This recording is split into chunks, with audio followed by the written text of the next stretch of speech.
got a very good response from everyone. We jointly talked about India standing against terrorism, and India will not talk to Pakistan other than if they will finish their terrorist camps.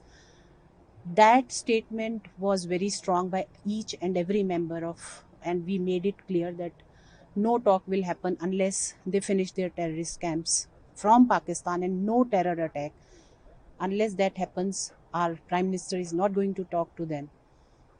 I think they received the message, because everybody was talking about peace, and peace can't happen if these kinds of attacks continuously happens on our nation.